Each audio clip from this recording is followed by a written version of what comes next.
नमस्कार छात्रों। आज हम हिंदी के इस कार्यपत्रक में जो हमारा उपविषय है वो है वाच्य परिवर्तन। जैसे कि आप जानते हैं कि इस टॉपिक पर हमने ऑनलाइन क्लास भी ली थी और साथ में हमने इस विषय का जो मटेरियल था वो आपको व्हाट्सएप पे और गूगल क्लासरूम पे दोनों जगह आपको भेज दिया था। इस टॉपिक में जैसे हमने जाना था कि जो वाच्य होता है वो हिंदी व्याकरण का एक उपविषय होता है। तो ऑनलाइन क्लास के माध्यम से हमने जाना था कि वाच्य किसे कहते हैं और वाच्य के कितने भेद होते हैं। तो वाच्य के प्रमुख जो है वो 3 भेद होते हैं: कर्तृवाच्य, कर्मवाच्य और भाववाच्य। तो ये सब हमने इन भेदों के बारे में हमने विस्तृत रूप से ऑनलाइन क्लास के माध्यम से पढ़ा था। और इससे पहले का जो कार्यपत्रक आया था उस कार्यपत्रक में हमने जाना था कि वाक्यों को कर्तृवाच्य से कर्मवाच्य में कैसे बदला जाता है। अब आज की जो हमारी वर्कशीट है, इस वर्कशीट में हम जानेंगे कि जो कर्तृवाच्य होता है, कर्तृवाच्य से वाक्यों को भाववाच्य में किस तरह से बदला जाता है, वो इस वर्कशीट का आज का विषय है। तो चलिए पहले वर्कशीट को एक बार पढ़ लेते हैं।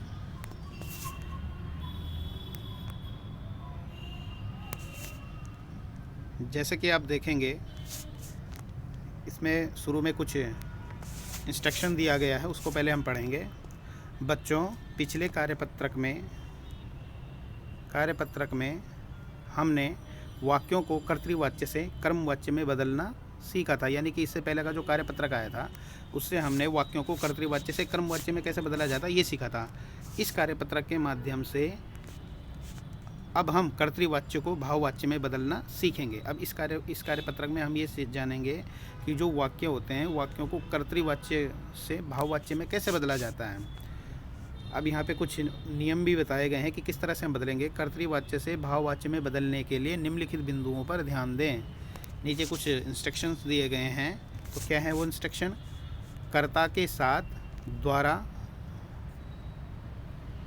से द्वारा कारक चिन्हों का प्रयोग किया जाता है। यानी कि जब हम कर्तृवाच्य से भाववाच्य में वाक्य को बदलेंगे तो भाववाच्य में बदलने के लिए हमें कर्ता के साथ क्या करना पड़ेगा? से या द्वारा जो चिन्ह होते हैं उनका प्रयोग हमें करना पड़ेगा। मुख्य क्रिया को सामान्य क्रिया, यानी कि जो मुख्य क्रिया होती है कर्तृवाच्य में, उस क्रिया को हमें सामान्य क्रिया के रूप में रखना होगा। और अन्य पुरुष पुल्लिंग एक वचन में स्वतंत्र रूप से रखा जाएगा। और जो तीसरी शर्त है कि भाववाच्य में प्रायः अकर्मक क्रियाओं का ही प्रयोग होता है।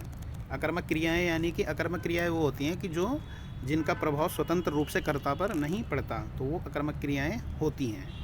अब यहाँ पर आगे आपको कुछ उदाहरण दिए गए हैं। पहले कुछ 3 उदाहरणों के माध्यम से आपको समझाया गया है कि हम कर्तृवाच्य से वाक्यों को भाववाच्य में कैसे बदलेंगे।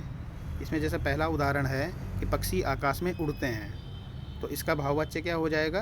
पक्षियों द्वारा आकाश में उड़ा जाता है, ये भाववाच्य का हो गया।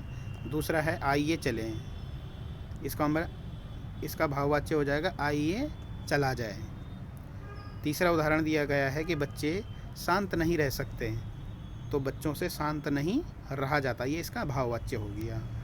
इस तरह से अब आपको जो है, अब आप भी इसी प्रकार निम्नलिखित कर्तृवाच्य को भाववाच्य में बदलने का अभ्यास कीजिए। यानी कि अब आपको नीचे कुछ वाक्य दिए गए हैं, इन वाक्यों को आपने कर्तृवाच्य से भाववाच्य में परिवर्तित करना है। कर्तृवाच्य से भाववाच्य में आपको इनको बदलना है। जैसे पहला है कि सर्दियों में लोग कम नहाते हैं। सर्दियों में लोग कम नहाते हैं, तो इसका जो भाववाच्य बनेगा कि सर्दियों में लोगों द्वारा कम नहाया जाता है, वो आप यहाँ पे लिखेंगे। सर्दियों में लोगों द्वारा कम नहाया जाता है। तो इसी तरह से आपको आगे जो कुछ और भी इसमें उदाहरण दिए गए हैं कर्तृवाच्य के, उनको आपने भाववाच्य में परिवर्तित करना है।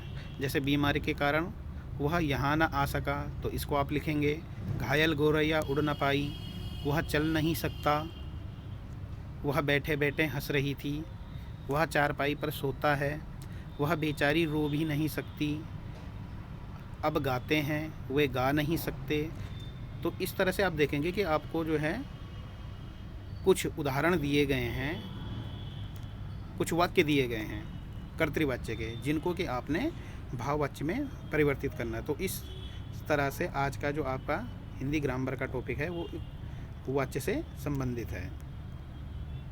आप लोग सभी अपना होमवर्क करना शुरू कर दीजिए। Thank you.